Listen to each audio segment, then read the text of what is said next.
जय श्री राम। सनातन धर्म की जय।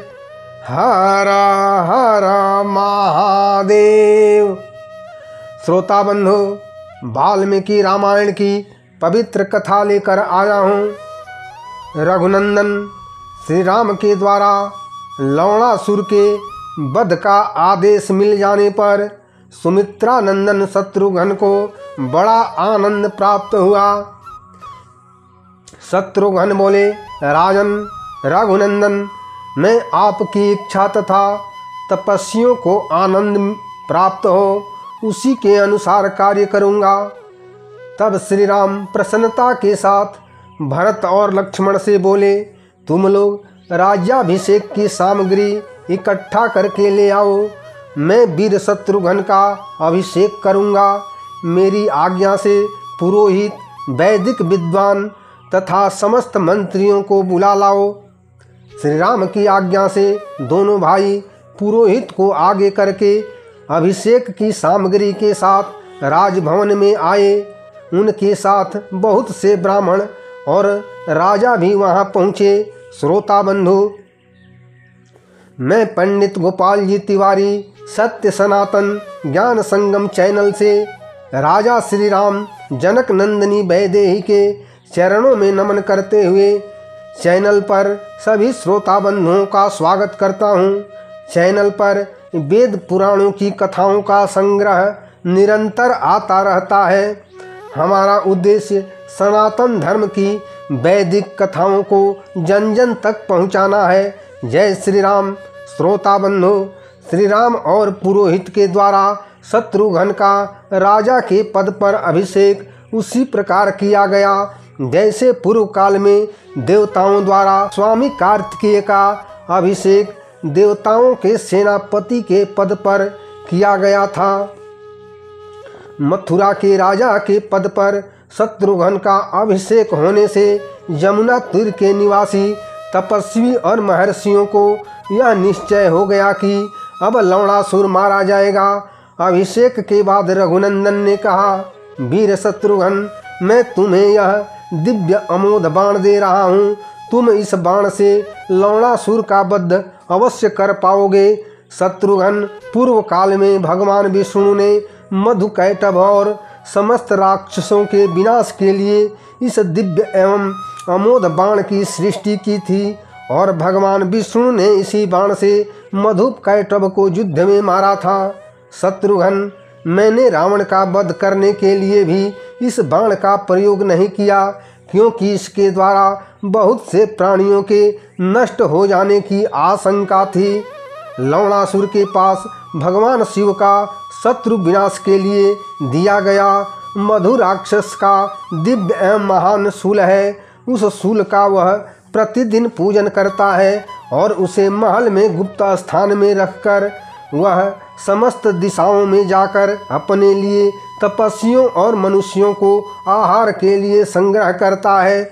जब कोई युद्ध के लिए लवणासुर को ललकारता है तब वह राक्षस उस शूल से अपने विरोधियों को भस्म कर देता है। इसलिए शत्रुघ्न, जिस समय वह शूल उसके पास न हो और वह नगर में भी न पहुँच सका हो, उसी समय पहले से ही नगर के द्वार पर जाकर अस्त्र शस्त्र धारण करके उसकी प्रतीक्षा में डटे रहना। वीर शत्रुघ्न, उस राक्षस को महल में घुसने से पहले ही तुम युद्ध के लिए ललकारना। इस प्रकार उसका वध अवश्य कर सकोगे। श्री राम बोले, शत्रुघ्न, इस प्रकार मैंने तुम्हें उस शूल से बचने का उपाय तथा अन्य आवश्यक बातें बता दी। वीर, ये 4000 घोड़े, 2000 रथ, 100 हाथी, बहुत से सैनिक और अन्य आवश्यक वस्तुएं अपने साथ ले जाना। इस विशाल सेना को आगे भेजकर तुम पीछे से अकेले ही केवल धनुष हाथ में लेकर मधुबन को जाना और इस तरह यात्रा करना जिससे मधुपुत्र लवणासुर को यह संदेह न हो कि तुम युद्ध की इच्छा से वहां जा रहे हो। तुम्हारी गतिविधि का उसे पता नहीं चलना चाहिए। इसके सिवा उसकी मृत्यु का दूसरा कोई उपाय नहीं है, क्योंकि शूल सहित लवणासुर के दृष्टि में जो भी आता है वह उसके द्वारा अवश्य मारा जाता है। शत्रुघ्न, वर्षा काल के आने पर तुम लवणासुर का वध करना, क्योंकि उस दुर्बुद्धि राक्षस के नाश का वही समय है। तुम सैनिकों और महर्षियों को आगे करके यहाँ से यात्रा करना, जिससे ग्रीष्म ऋतु बीतते बीतते गंगा जी को पार कर सको। वीर शत्रुघ्न, गंगा के तट पर सारी सेना को ठहराकर तुम केवल धनुष लेकर सावधानी के साथ आगे की यात्रा करना। तदंतर मन को संयम में रहकर शत्रुघ्न अपनी सेना को आगे भेजकर माताओं, भाइयों और गुरु वशिष्ठ को प्रणाम करके श्री राम की आज्ञा लेकर शत्रुओं को संताप देने वाले महाबली शत्रुघ्न अयोध्या से लवणासुर का वध करने के लिए निकले।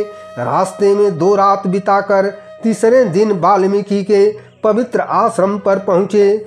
महर्षि वाल्मीकि को प्रणाम करके शत्रुघ्न बोले, भगवान, मैं बड़े भाई श्री राम के कार्य से इधर आया हूँ। आज रात आपके पास ठहरना चाहता हूँ।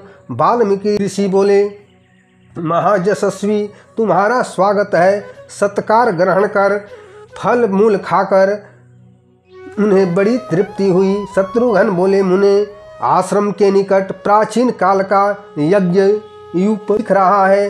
किस यजमान राजा ने यहाँ यज्ञ किया था? वाल्मीकि मुनि ने कहा, शत्रुघ्न, तुम्हारे पूर्वज राजा सुदास के पुत्र राजा मित्रसह ने इस आश्रम के समीप अश्वमेध नामक यज्ञ का अनुष्ठान किया। महर्षि वशिष्ठ अपने तपोबल से उस यज्ञ की रक्षा करते थे। वह यज्ञ बहुत वर्षों तक यहाँ चलता रहा। उस यज्ञ की समाप्ति होने पर पहले से बैर का स्मरण करने वाला एक राक्षस वशिष्ठ मुनि का रूप धारण करके राजा के पास आया और बोला, राजन, आज यज्ञ की समाप्ति का दिन है, अतः आज मुझे तुम शीघ्र ही मांस युक्त भोजन दो। ब्राह्मण रूपधारी राक्षस की बात सुनकर राजा ने रसोइये से कहा, तुम शीघ्र गुरुदेव के लिए मांस युक्त स्वादिष्ट भोजन तैयार करो, जिससे गुरुदेव संतुष्ट हो सकें। अपने राजा की बात सुनते ही रसोइया सोचने लगा, आज गुरुदेव को अभक्ष्य भोजन कैसे प्रवृत्त करूँगा। यह देख वह राक्षस ने ही रसोइये का भेष बना लिया। उसने मनुष्य का मांस लाकर राजा को दे दिया और बोला, यह मांस युक्त अन्न एवं हविष्य लाया हूँ। शत्रुघ्न अपनी पत्नी रानी मदयंती के साथ राजा मित्रसह ने राक्षस के लाए हुए उस मांस युक्त भोजन को महर्षि वशिष्ठ के सामने रखा। भोजन में मानव मांस परोसा गया है। यह जानकर महर्षि वशिष्ठ महान क्रोध से भर गए और बोले, राजन, तुम मुझे दूषित भोजन देना चाहते हो, इसलिए तुम मानव भक्षी राक्षस हो जाओगे। यह सुनकर राजा ने भी कुपित होकर हाथ में जल लेकर वशिष्ठ मुनि को श्राप देना चाहा। तब तक उनकी पत्नी ने उन्हें रोक दिया। रानी बोली, राजन, भगवान वशिष्ठ ऋषि हम सबके पुरोहित हैं, अतः आप अपने देवतुल्य पुरोहित को बदले में श्राप नहीं दे सकते। तब धर्मात्मा राजा ने तेज और बल से संपन्न उस क्रोधमय जल को नीचे डाल दिया और अपने दोनों पैरों को ही सींच लिया। तब राजा के दोनों पैर तत्काल चितकबरे हो गए। तभी से राजा मित्रसह चितकबरे पैर वाले हो गए।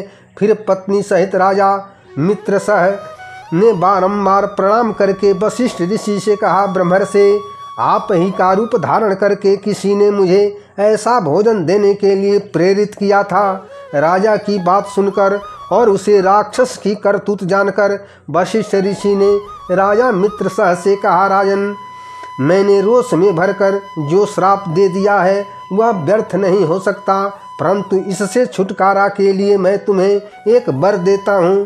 राजन, यह श्राप 12 वर्षों तक रहेगा। इसके बाद श्राप का अंत हो जाएगा। मेरी कृपा से तुम्हें बीती हुई बात का स्मरण नहीं रहेगा।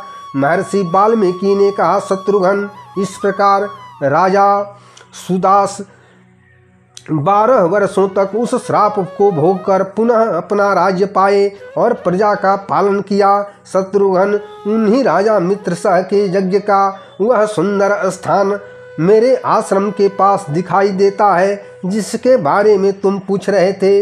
राजा मित्रसह की दारुण कथा को सुनकर शत्रुघ्न महर्षि को प्रणाम करके कुटिया में प्रवेश किए। जय श्री राम। श्रोता बंधु, वाल्मीकि रामायण की कथा के अंतर्गत शत्रुघ्न को महर्षि वाल्मीकि द्वारा सुनाई गई राजा मित्रसह की दारुण कथा को सुनकर लाइक करें, शेयर करें, कमेंट करें तथा चैनल को अभी तक सब्सक्राइब नहीं किए हैं तो चैनल को सब्सक्राइब जरूर करें। जय श्री राम। सनातन धर्म की जय। हर हर महादेव।